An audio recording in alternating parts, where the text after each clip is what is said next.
بسم اللہ الرحمن الرحیم ورحمۃ اللہ وبرکاتہ.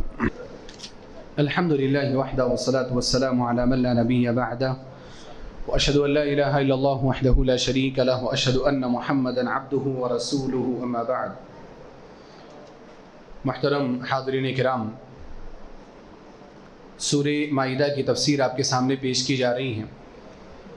اس سے پہلے اب تک سورہ مائدہ کی 11 آیتوں کی تفسیر آپ کے سامنے پیش کی جا چکی ہے. انشاءاللہ آج آیت نمبر 12، 13 اور 14 کی تفسیر آپ کے سامنے پیش کرنے کی کوشش کی جائے گی.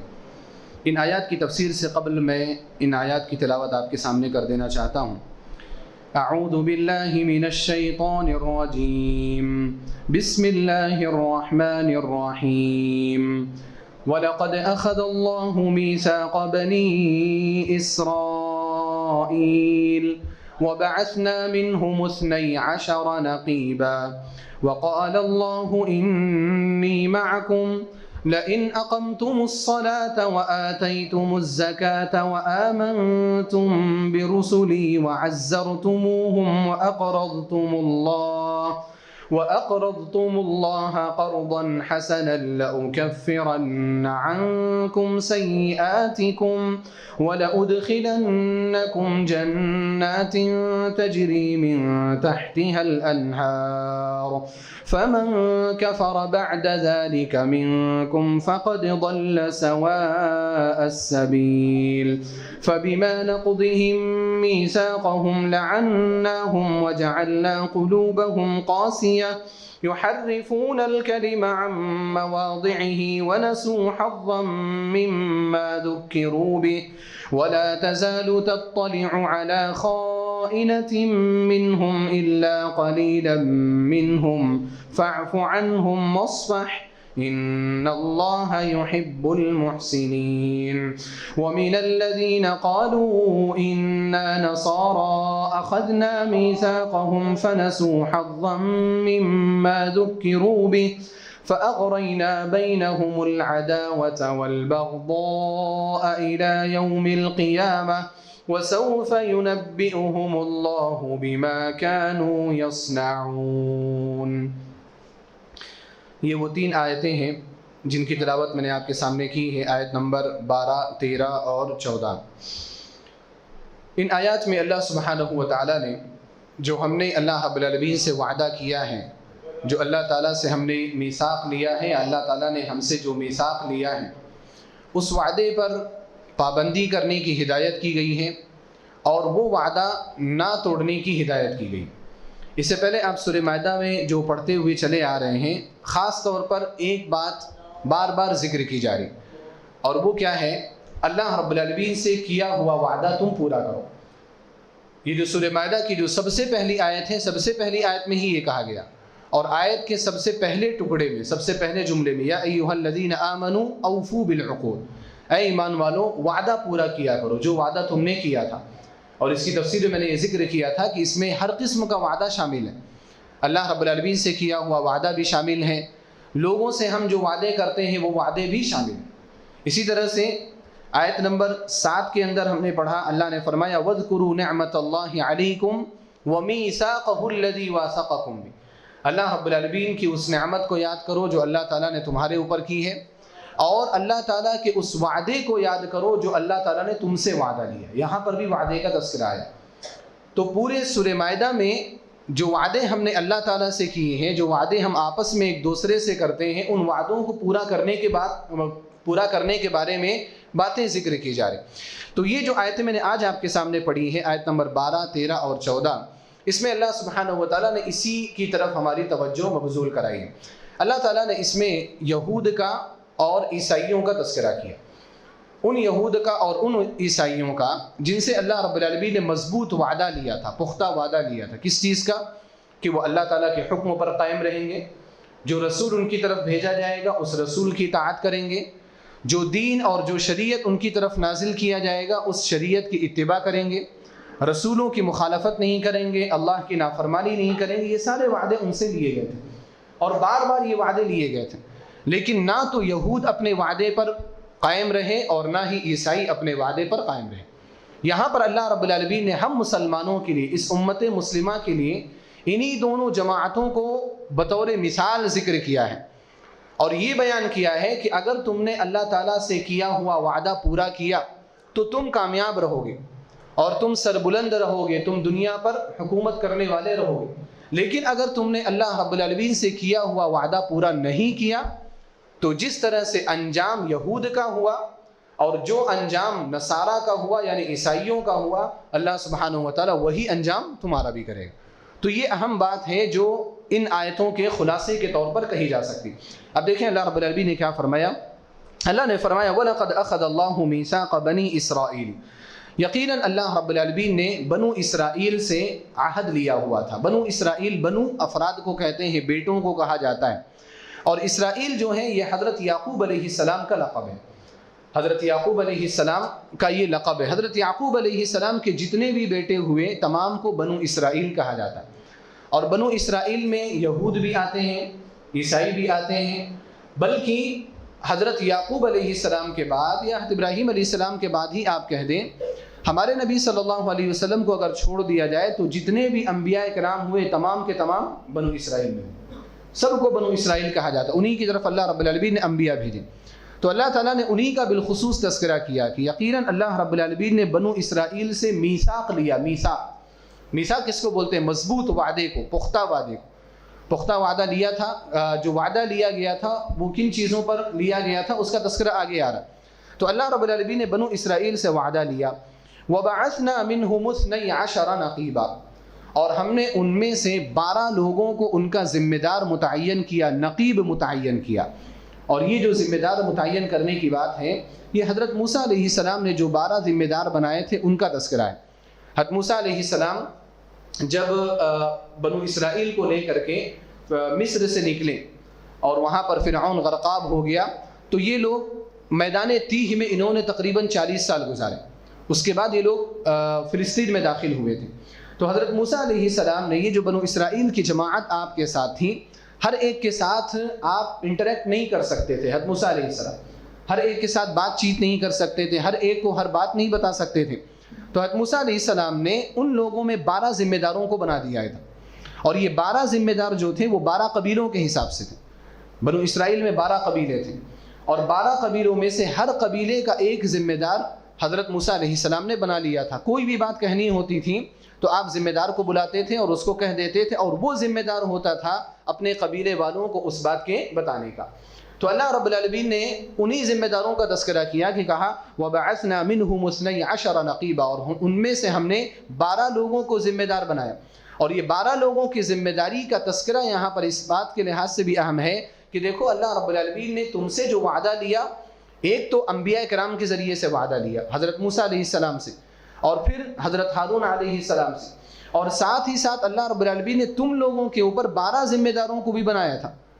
کم از کم اگر تم اپنے اللہ کی بات نہیں مان سکتے تھے یا رسول کی بات نہیں مان سکتے تھے تو اپنے قبیلے کے ذمہ دار افراد کی بات تو ماننی چاہیے تھی۔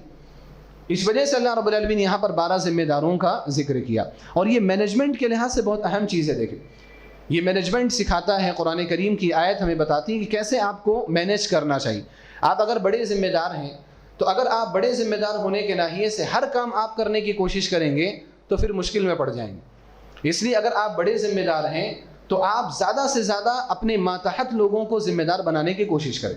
بہت سارے کام ہوتے ہیں، فلاں کام کے ذمہ دار آپ ہیں، فلاں کام کے ذمہ دار آپ ہیں، فلاں کام کے ذمہ دار آپ ہیں۔ اس سے کیا ہوتا ہے، کام بھی بہت اچھے سے ہوتا ہے، اور جو مین اہم ذمہ دار ہوتا ہے نا اس کی ذمہ داری بھی بہت ہلکی ہو جاتی ہے، اور وہ اپنی امانت کو بہت اچھے سے پورا کر سکتا ہے۔ اسی وجہ سے انبیاء کرام اپنی ذمہ داروں کو متعین کیا کرتے تھے۔ ہمارے نبی جناب محمد رسول اللہ صلی اللہ علیہ وسلم نے بھی ایسا ہی کیا، اور سیم ایسا کیا۔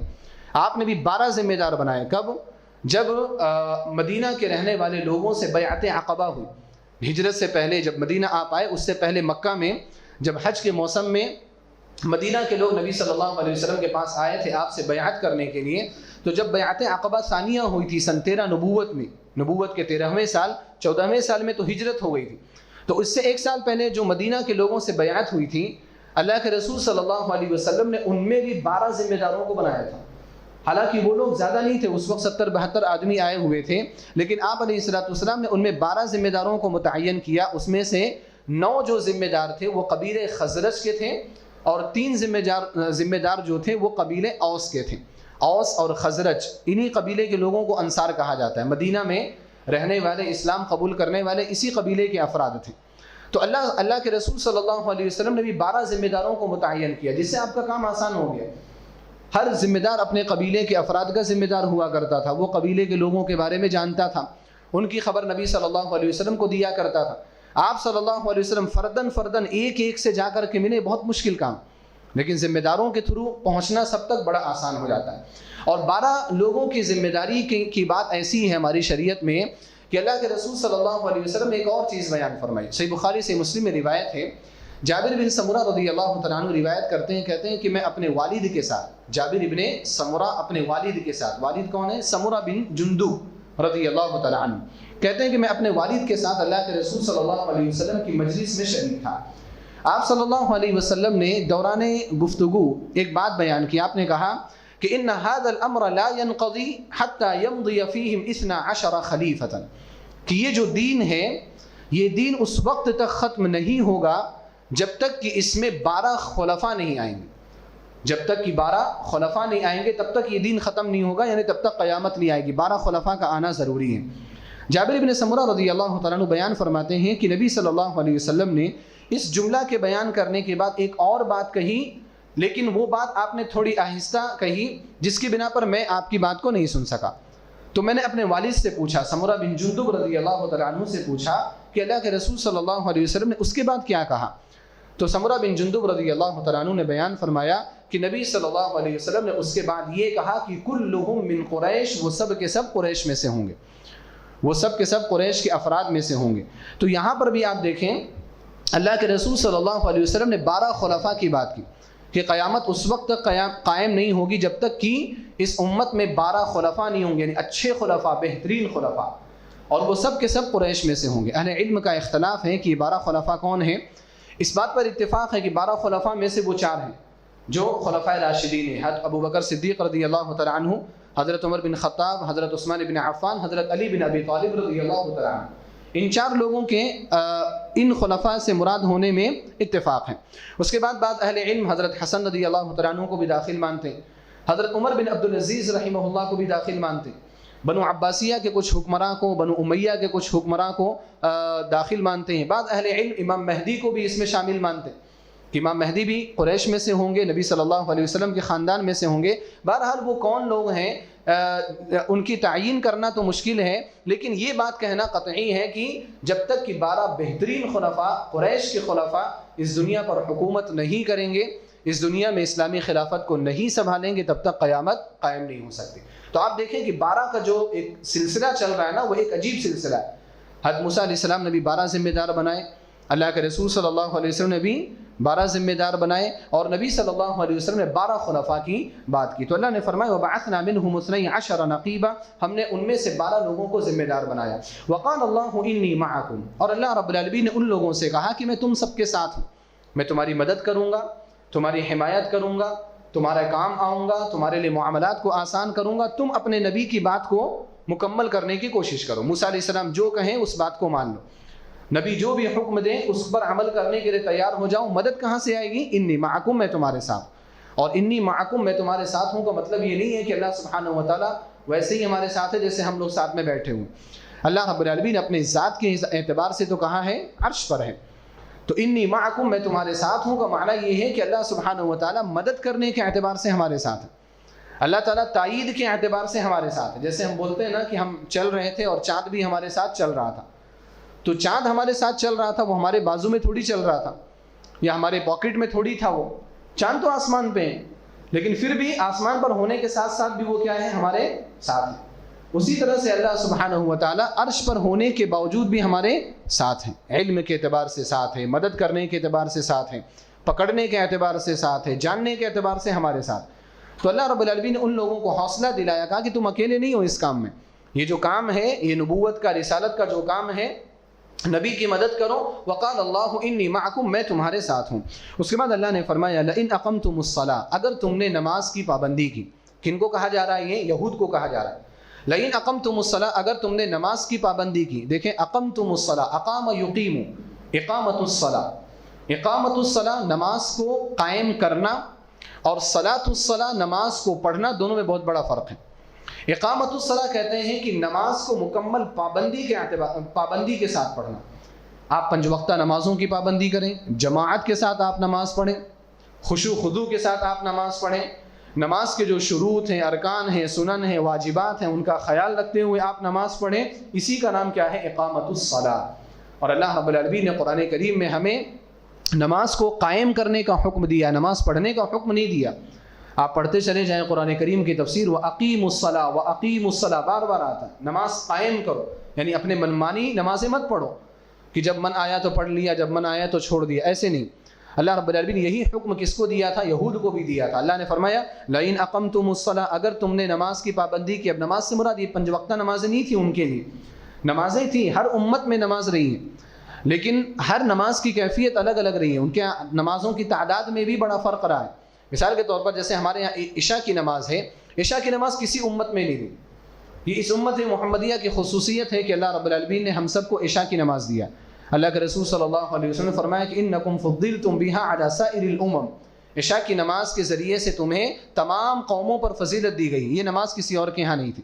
تو ہر امت میں نماز تھی، نمازوں کی تعداد کے اختلاف کے ساتھ، نمازوں کے رکعات کے اختلاف کے ساتھ، نمازوں کے اوقات کے اختلاف کے ساتھ، نمازوں کے طریقے کے اختلاف کے ساتھ، لیکن نماز ہے. لئن اقمتم الصلاۃ، اگر تم نے نماز کی پابندی کی. وآتیتم الزکاۃ، دوسرا حکم کیا دیا اللہ نے؟ یہ سب مواثیق ہیں، یہ سب عہد ہیں، وعدے ہیں جو اللہ تعالیٰ نے ان سے لیا تھا. وآتیتم الزکاۃ، اور تم نے زکوٰۃ ادا کیا. زکوٰۃ بھی ہر امت پر فرض رہا. نصاب الگ ہو، زکوٰۃ ادا کرنے کا طریقہ الگ ہو، وہ چیزیں الگ ہیں، لیکن زکوٰۃ ہر امت میں فرض رہی ہے. وآمنتم برسلی، تیسرا وعدہ کیا اللہ نے لیا کہ اگر تم نے میرے رسولوں پر ایمان لایا. رسولوں سے مراد بنو اسرائیل کی بات ہو رہی ہے. تو بنو اسرائیل میں بہت سارے رسول آئے، اس لیے اللہ رب العالمین نے یہاں پر جمع کا صیغہ استعمال کیا. وآمنتم برسلی، اگر تم میرے رسولوں پر ایمان لائے. وعزرتموہم، چوتھا حکم، ایمان لانے کے بعد تم نے ان رسولوں کی مدد کی، ان انبیاء کرام کی مدد کی، ہر اعتبار سے، مالی اعتبار سے، جسمانی اعتبار سے، ان پر ایمان لانے کے اعتبار سے، ان کو سپورٹ کرنے کے اعتبار سے. وعزرتموہم، اگر تم نے ان کی مدد کی. پانچواں حکم، وَأَقْرَضْتُمُ اللَّهَ قَرْضًا حَسَنًا، اور اللہ رب العالمین کو تم نے بہترین قرض دیا. اللہ تعالیٰ کو بہترین قرض دیا، اس سے مراد کیا ہے؟ یعنی اللہ رب العالمین کے راہ میں تم نے اخلاص کے ساتھ صدقات ادا کیے اور زکوٰۃ ادا کی. کیونکہ اللہ رب العالمین کو تو قرض کی ضرورت نہیں. اللہ کیا ہے؟ الصمد ہے. الصمد کا معنی یہ ہوتا ہے کہ اللہ رب العالمین کسی کا محتاج نہیں، پوری دنیا اس کی محتاج ہے. تو اللہ رب العالمین کو قرض دینے کا معنی یہ ہے کہ تم لوگوں پر خرچ کرو، فقراء پر، یتیموں پر، مسکینوں پر، بیواؤں پر خرچ کرو. یہ اللہ رب العالمین کو قرض دینے کے مماثل ہے کہ اللہ سبحانہ وتعالیٰ اس کا پورا بدلہ تمہیں، بلکہ اس سے بڑھ کر کے بدلہ اللہ تعالیٰ تمہیں عطا کرے گا. یہ 5 حکم اللہ تعالیٰ نے ان کو دیے تھے. کن کو؟ یہود کو.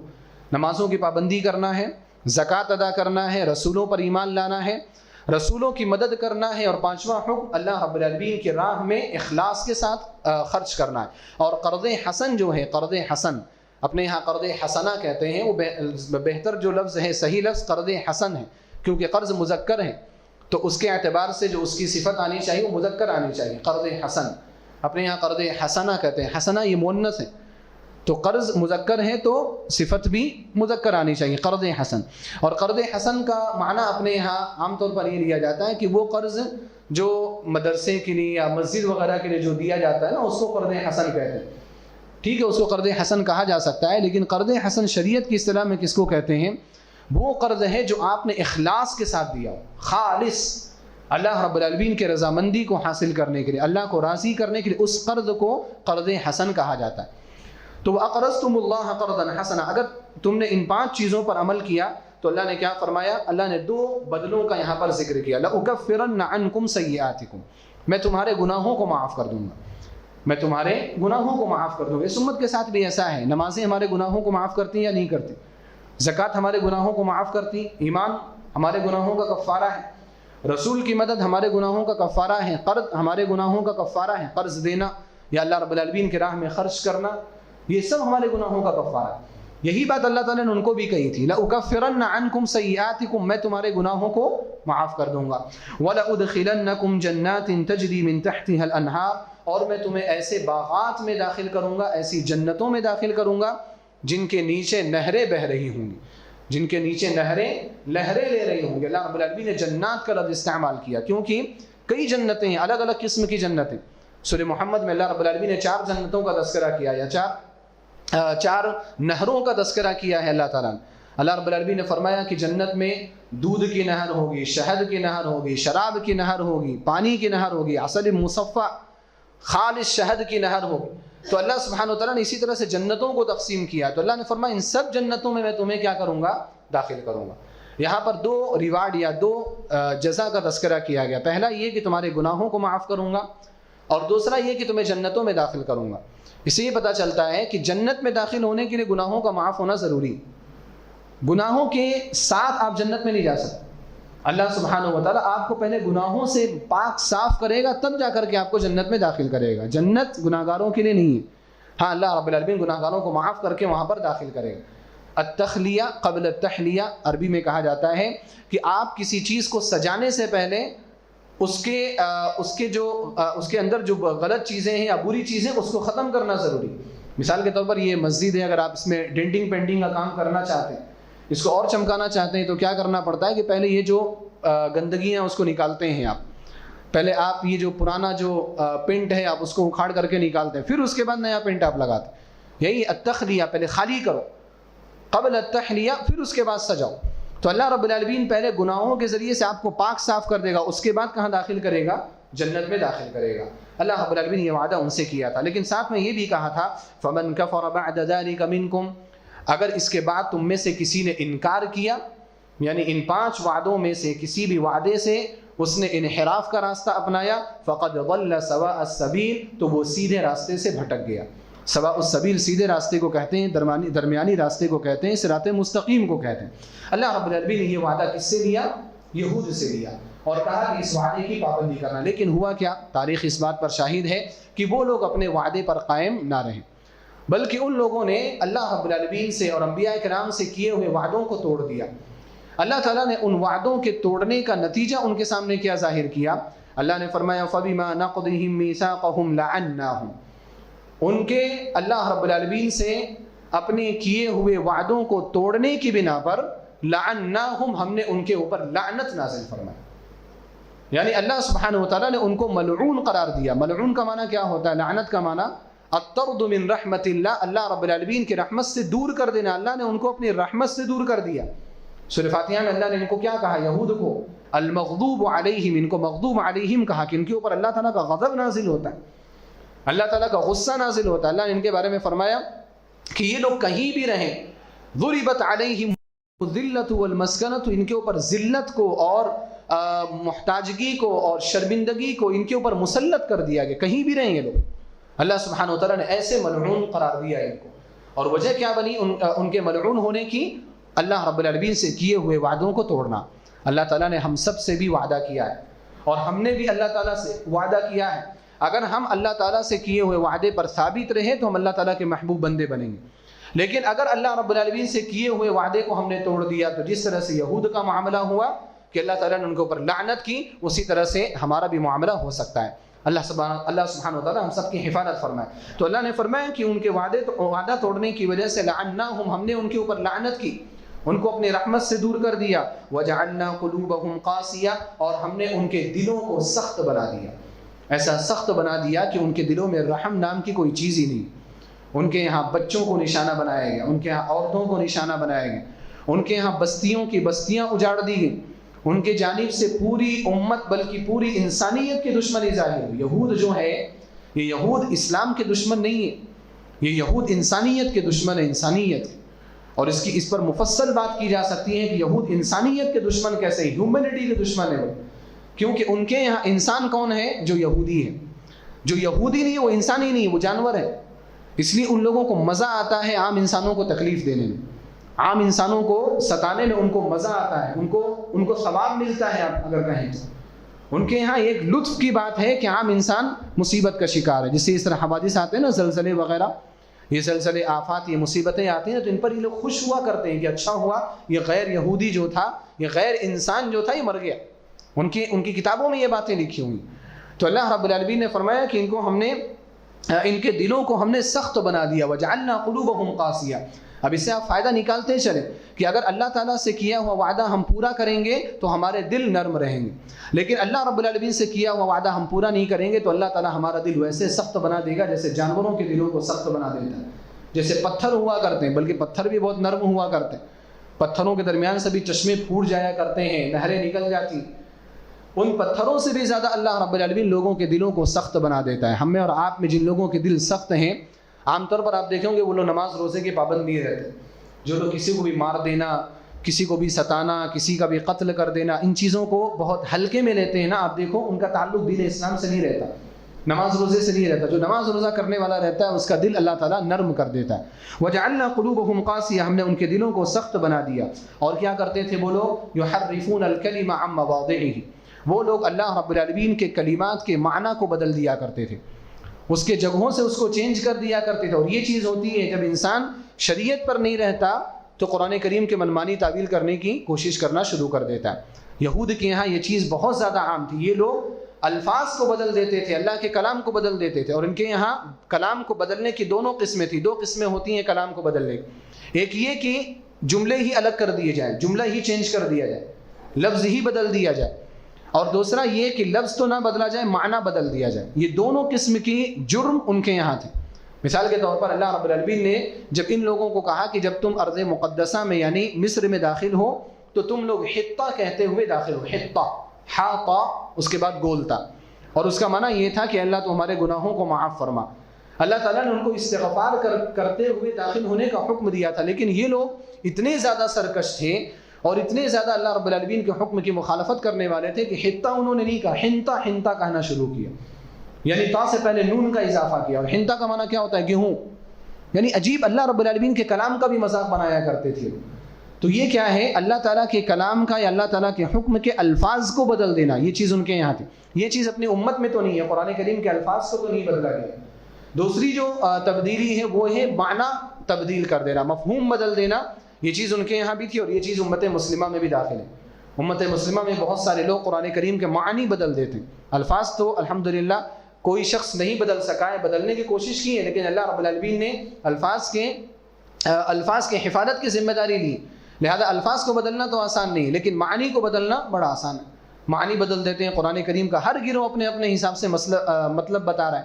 قادیانی قرآن کریم کی اپنی تفسیر کر رہا ہے، رافضی قرآن کریم کی اپنی تفسیر کر رہا ہے، منکر حدیث قرآن کریم کی اپنی تفسیر کر رہا ہے، ملحد قرآن کریم کی اپنی تفسیر کر رہا ہے، اہل قرآن کریم کی اپنی تفسیر کر رہا ہے. ہر لوگ اپنے اپنے منمانی تفسیریں کر رہے ہیں.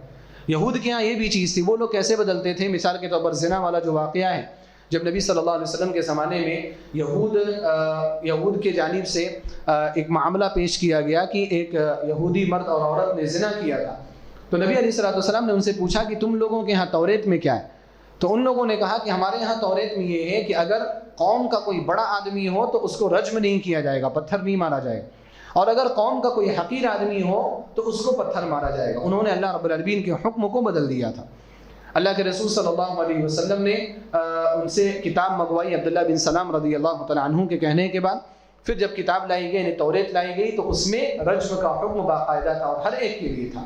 تو رجم کا حکم ہے، الفاظ نہیں بدلا لیکن اس کا مفہوم بدل کر کے لوگوں کے سامنے بیان کر رہے ہیں. تو یہ بھی چیز ہوتی ہے. حرفون الکلم عن مواضعہ. یہ کب ہوتی ہے؟ جب انسان اللہ رب العالمین سے کیے ہوئے وعدوں کو توڑتا ہے، جب وہ شریعت کے مطابق نہیں چلتا تو قرآن کریم کی من مانی تعویلیں کرنا شروع کر دیتا ہے. وَنَسُوا حَقًّا مِّمَّا ذُكِّرُوا بِهِ. اللہ رب العالمین نے فرمایا کہ اس کا ایک نتیجہ یہ بھی ہوا وعدوں کو توڑنے کا کہ اللہ تعالیٰ نے ان کو جن باتوں کی نصیحت کی تھی، بہت ساری باتیں وہ لوگ بھول گئے. بھول گئے کا معنی یہ ہے کہ ان پر عمل نہیں کیا. انہوں علم کے اعتبار سے بھی بھول گئے، عمل کے اعتبار سے بھی بھول گئے. کیونکہ نسیان 2 قسم کا ہوتا ہے. ایک علمی نسیان کہ آپ بھول گئے، آپ کو یاد ہی نہیں. دوسرا یہ کہ آپ کو یاد ہے لیکن آپ عمل نہیں کرنا چاہتے، اس کو بھی نسیان کہا جاتا ہے. تو ان لوگوں نے توریت کے احکام پر عمل ہی نہیں کیا. عمل کو ترک کر دیا، انہوں نے عمل کرنا انہوں نے چھوڑ دیا۔ یہ کیوں ہوا؟ اللہ تعالیٰ کے وعدے کو توڑنے کی وجہ سے۔ اللہ رب العالمین نے فرمایا کہ یہ تو اس وقت ان لوگوں کی حالت تھی جب وہ لوگ موسیٰ علیہ السلام کے زمانے کے بعد تھے، اب بھی ان کا کیا معاملہ ہے؟ اللہ نے فرمایا وَلَا تَزَالُ تَطَّلِعُ عَلَىٰ خَائِنَةٍ مِّنْهُمْ، آج بھی آپ ان کی جانب سے ہمیشہ خیانت کی چیزیں دیکھتے ہوں گے۔ یہود کی جانب سے ہمیشہ خیانت کی چیزیں آپ دیکھیں گے۔ اللہ کے رسول صلی اللہ علیہ وسلم دیکھتے تھے اپنی آنکھوں کے سامنے۔ اس سے پہلے کا جو درس تھا اس میں نے ذکر کیا تھا نا کہ کس طرح سے یہود نے نبی صلی اللہ علیہ وسلم کے قتل کی سازش کی، خیانت کر کے۔ آپ صلی اللہ علیہ وسلم کو ایک معاملے کے لیے بلایا، اپنے پاس بیٹھایا، اور پھر اس کے بعد اندر پلاننگ کر لی کہ جہاں یہ بیٹھیں گے اوپر سے ایک پتھر نبی صلی اللہ علیہ وسلم کے اوپر دے ماریں گے اور اس طرح سے ان کا قتل کر دیں گے۔ خیانت تھی۔ اسی طرح سے غزوہ احزاب کے موقع پر جب مشرکین نے چند قبائل کو ملا کر کے مدینہ پر اٹیک کیا تھا، حملہ کیا تھا، اس وقت بھی ان لوگوں نے مدینہ میں رہتے ہوئے کس کا ساتھ دیا؟ مشرکین کا ساتھ دیا تھا، مسلمانوں کا ساتھ نہیں دیا۔ حالانکہ ان لوگوں کا معاہدہ کس کے ساتھ تھا؟ مسلمانوں کے ساتھ تھا۔ یہود سے اللہ کے رسول صلی اللہ علیہ وسلم نے صلح کر لی تھی، لیکن اس کے باوجود ان لوگوں نے خیانت کی، اور خیانت اس طور پر کی کہ انہوں نے مشرکین کا ساتھ دیا۔ تو اللہ رب العالمین نے وہی بیان فرمایا کہ ہمیشہ آپ ان کی جانب سے آج بھی خیانت دیکھیں گے، اور آج بھی اپنے دور میں بھی آپ دیکھو، اگر آپ کو سیاست سے کچھ دلچسپی ہے، پولیٹکس پر اگر آپ کی کچھ نظر ہے، جو انٹرنیشنل جو نیوز ہے، خبریں ہیں، جو یہودی ممالک ہیں یا ایسے ممالک ہیں جہاں پر حکمرانی کرنے والے یہودی افراد ہیں، آپ دیکھیں ان کے یہاں خیانت کا کتنا عجیب معاملہ سامنے آتا ہے۔ کیسے وہ لوگ ایک بات لوگوں کو کہتے ہیں اور اندرونی طور پر کچھ اور کر رہے ہوتے ہیں۔ عراق پر یا اس کے علاوہ افغانستان پر جو بھی حملے ہوئے، جو بھی جنگیں ہوئی، وہاں پر آج بھی جو چیزیں ہو رہی وہ سب خیانت کے نتیجے۔ بات ایک کہی جاتی ہے لیکن اس کے پس پردہ پلاننگ کچھ اور کی جاتی ہے۔ ہمیشہ یہ خائن قوم ہے، خائن قوم، خیانت کرنے والی قوم۔ اللہ رب العالمین نے فرمایا کہ ہمیشہ آپ ان کی جانب سے خیانت دیکھیں گے، الا قلیلا منہم، سوائے ان میں سے چند لوگوں کے۔ چند لوگوں سے مراد وہ لوگ جنہوں نے اسلام قبول کیا تھا یہود میں سے، جیسے عبداللہ بن سلام رضی اللہ تعالیٰ عنہ تھے۔ یہ پہلے یہودی تھے، لیکن جب مدینہ آئے اور نبی صلی اللہ علیہ وسلم کو دیکھا تو آپ کے نبوت پر ایمان آپ نے قبول کیا اور اچھے مسلمان بنے۔ تو الا قلیلا منہم، جو لوگ پہلے یہود تھے، ان میں سے جن لوگوں نے اسلام قبول کیا، ان کو اگر چھوڑ دیا جائے نا تو یہ پوری کی پوری قوم کیا ہے؟ خیانت کرنے والی قوم۔ اس کے بعد اللہ رب العالمین نے فرمایا فاعف عنہم واصفح، لہذا اے نبی صلی اللہ علیہ وسلم آپ ان کو معاف کریں اور آپ ان کو درگزر کریں۔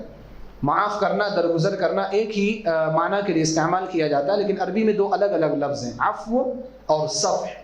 عفو کا معنی یہ ہوتا ہے کہ انسان بدلہ نہ لے، عفو کا معنی یہ ہے کہ انسان بدلہ نہ لے، اور صفح کا معنی یہ ہے کہ انسان اگنور ہی کر دے اس کی غلطی۔ تو اللہ رب العالمین نے نبی علیہ السلام کو حکم دیا کہ ان کو اگنور کریے، آپ ان کو معاف کریے۔ اب کن کو معاف کرنے کا حکم دیا گیا؟ کیونکہ اب یہاں پر یہود کے دو گروہوں کے بارے میں بات ہوئی۔ ایک وہ گروہ جو اب تک یہود ہیں اور جو اب تک خیانت کر رہے ہیں اور اب تک وعدے کو توڑ رہے ہیں۔ دوسرا الا قلیلا منہم والا گروہ، یعنی جو لوگ ایمان قبول کر کے آئے تھے، جیسے عبداللہ بن سلام رضی اللہ تعالیٰ عنہ وغیرہ تھے۔ تو معاف کرنے کا حکم کس کو دیا جا رہا ہے؟ مفسرین کے درمیان اختلاف ہے۔ یہاں پر اگر ہم یہ کہیں کہ معاف کرنے کا حکم ان لوگوں کو دیا جا رہا ہے جو اب مسلمان ہو گئے، تب تو یہ بات صاف ہے، واضح ہے، ٹھیک ہے، جو مسلمان ہو گیا اب اس کو تو معاف ہی کرنا ہے، پہلے جو کیا اس نے جو کیا، لیکن اب اس کو معاف کرنا ہے، اس میں کوئی اشکال نہیں۔ لیکن بعض اہل تفسیر کہتے ہیں کہ اللہ رب العالمین نے ان میں سے ان لوگوں کو بھی معاف کرنے کا حکم دیا جو ابھی بھی یہود ہیں۔ اور یہ بہت بڑی بات ہے کہ اللہ سبحانہ و تعالیٰ نے کس کو معاف کرنے کا حکم دیا؟ یہود کو معاف کرنے کا حکم دیا۔ اور یہاں پر معافی سے کیا مراد ہے؟ معافی سے مراد یہ نہیں ہے کہ ان کو جرم کرتے ہوئے چھوڑ دیا جائے، معافی سے یہ بھی مراد نہیں ہے کہ ان کے ظلم کو برداشت کیا جائے، ایسا نہیں ہے۔ اگر ان کا جرم ہو، ظلم ہو، تو اس پر ان کو سزا دی جائے گی، لیکن بہت خطرناک سزا نہیں دی جائے گی۔ اسی وجہ سے جب ابھی میں نے ذکر کیا نا کہ مدینہ کے جو یہودی قبائل تھے، بنو قریظہ، بنو قینقاع کے جو افراد تھے، جب ان لوگوں نے نبی صلی اللہ علیہ وسلم کے ساتھ خیانت کی اور مشرکوں کا ساتھ دیا، تو آپ صلی اللہ علیہ وسلم نے ان کو جلا وطن کر دیا، شہر بدر کر دیا، مدینہ سے نکال کر کے باہر کر دیا۔ کہاں پھینک دیا؟ اٹھا کر کے خیبر میں پھینک دیا۔ خیبر میں کہا کہ آپ لوگ یہاں پر نہیں رہ سکتے، اب ہمارے ساتھ نہیں رہ سکتے۔ حالانکہ نبی صلی اللہ علیہ وسلم اگر چاہتے تو ان میں سے ہر ایک فرد کو قتل بھی کر سکتے تھے۔ تو اللہ کے رسول صلی اللہ علیہ وسلم نے اسی حکم کے مطابق، فاعف عنہم واصفح کے حکم کے مطابق آپ صلی اللہ علیہ وسلم نے ان کو قتل نہیں کیا۔ تو آپ دیکھیں اللہ رب العالمین نے یہود کو معاف کرنے کو حکم دیا، کس کو؟ نبی صلی اللہ علیہ وسلم۔ اس سے ہم سب کو ایک اہم چیز سیکھنے کو ملتی ہے کہ دیکھیں جب اللہ رب العالمین یہود جیسے دشمنوں کو، خیانت کرنے والی قوم کو معاف کرنے کا حکم دیتا ہے تو ہمیں آپس میں ایک دوسرے کو تو زیادہ معاف کرنا چاہیے. ہم انسان ہیں، بشر ہیں، کبھی مجھ سے کوئی غلطی ہو سکتی ہے آپ کے حق میں، کبھی آپ کی جانب سے کوئی غلطی ہو سکتی ہے میرے حق میں.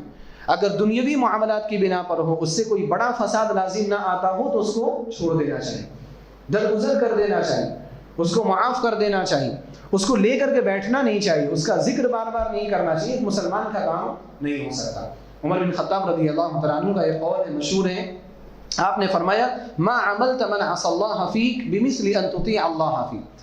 اگر کوئی شخص اللہ رب العالمین کی نافرمانی کر رہا ہے آپ کے ساتھ نافرمانی کر رہا ہے، مطلب آپ پر ظلم کر رہا ہے، آپ کو ستا رہا ہے، آپ کو مار رہا ہے، تو اگر کوئی شخص آپ کے اوپر ظلم کر کے اللہ کی نافرمانی کر رہا ہے تو آپ اس کے ساتھ اللہ تعالیٰ کی اطاعت کریے، آپ اس کے ساتھ اللہ کی نافرمانی نہ کریے، یعنی آپ اس کے اوپر ظلم نہ کریے، آپ اس کے ساتھ اچھائی کا معاملہ کریے، حسن سلوک کا معاملہ آپ کریے.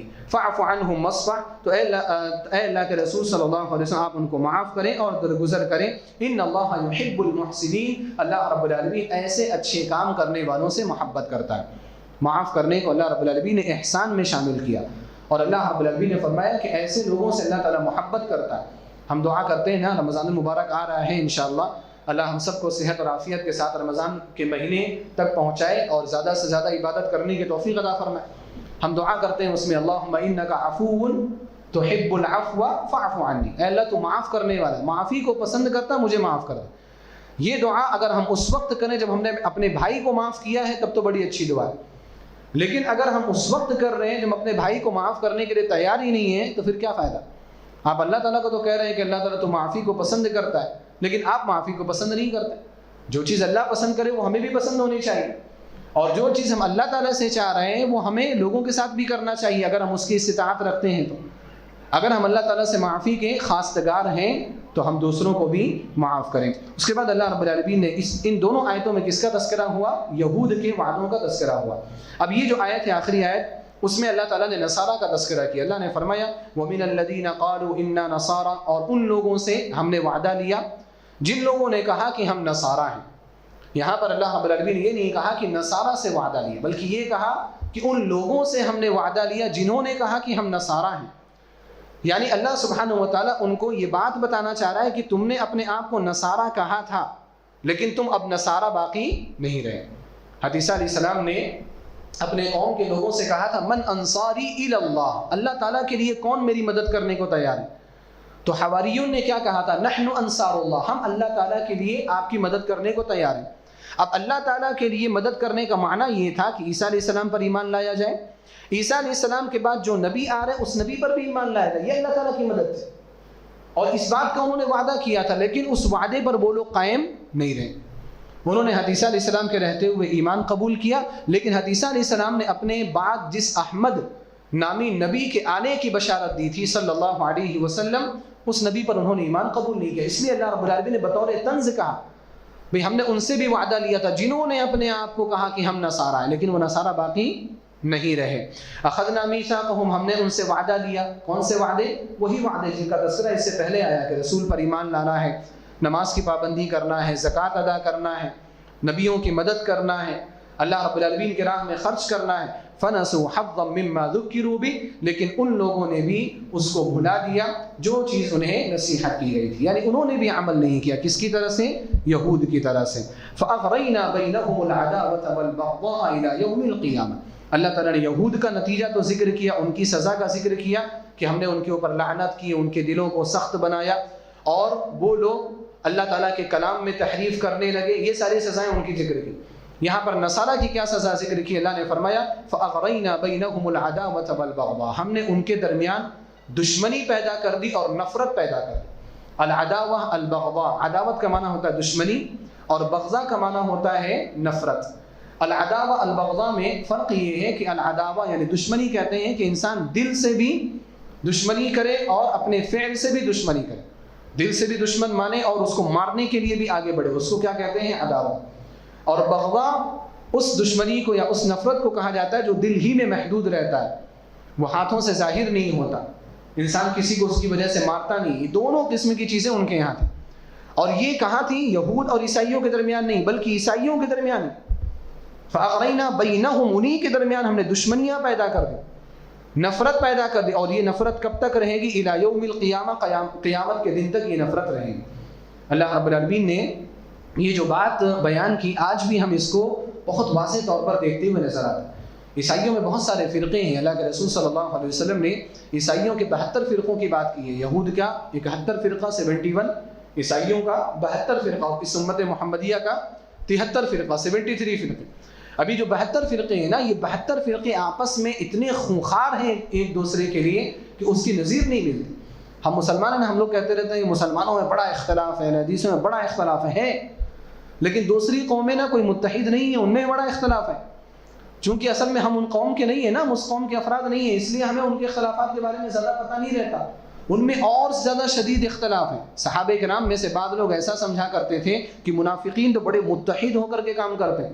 اللہ رب العالمین نے ان کے بارے میں کیا بیان فرمایا سورہ حشر میں؟ تحسبهم جميعا وقلوبهم شتى. آپ ان کو متحد سمجھتے ہو؟ نہیں، یہ متحد نہیں، ان کے دل آپس میں ایک دوسرے سے مختلف ہیں.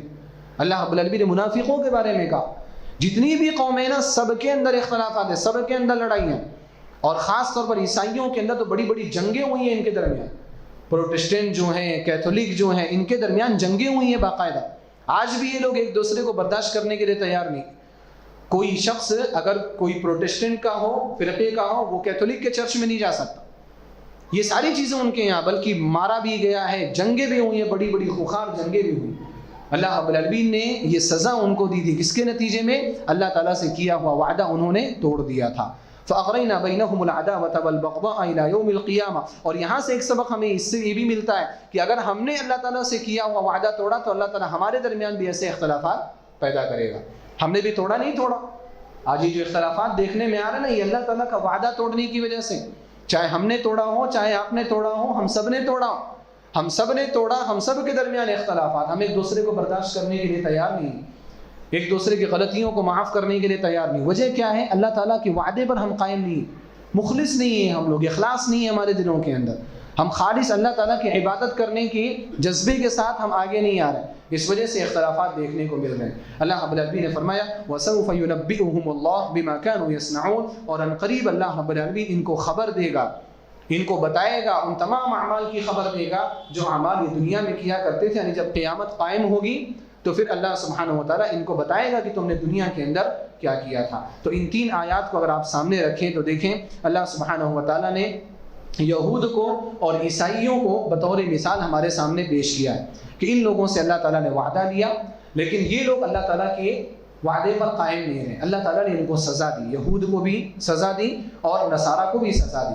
ہم امت محمدیہ کو یا ایھا الذین آمنوا کو خطاب ہے کہ اے ایمان والو، اگر اسی طرح سے تم نے اللہ تعالیٰ سے کیا ہوا وعدہ پورا نہیں کیا تو اللہ سبحانہ و تعالیٰ تمہارے ساتھ بھی ایسے معاملات کرے گا. اور اس صورت میں خاص طور پر جو اللہ تعالیٰ کے وعدے ذکر ہو چکے ہیں وہ ایک یہ ہے کہ اللہ تعالیٰ کا تقوی اختیار کرو، حرام حلال کی فکر کرو. حرام محرمات کا ذکر ہوا، یہ جانور حرام، یہ جانور حرام، ان کا تذکرہ ہوا.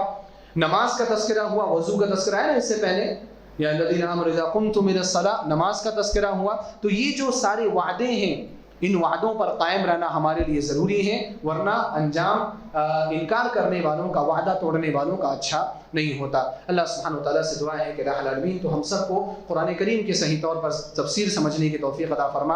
الہ العالمین ہم نے جو بھی وعدہ کیا ہے ان وعدوں پر قائم رہنے اور ان وعدوں کو پورا کرنے کی توفیق عطا فرما. الہ العالمین تو ہمارے صغیرہ اور کبیرہ گناہوں کو معاف فرما. ہم سب کو جنت الفردوس میں جگہ عطا فرما. ہم سب کو محبت کے ساتھ، اخوت کے ساتھ اس دنیا کے اندر زندگی گزارنے کی توفیق عطا فرما. آمین. وآخر دعوانا الحمد للہ رب العالمین. والسلام علیکم ورحمۃ اللہ وبرکاتہ.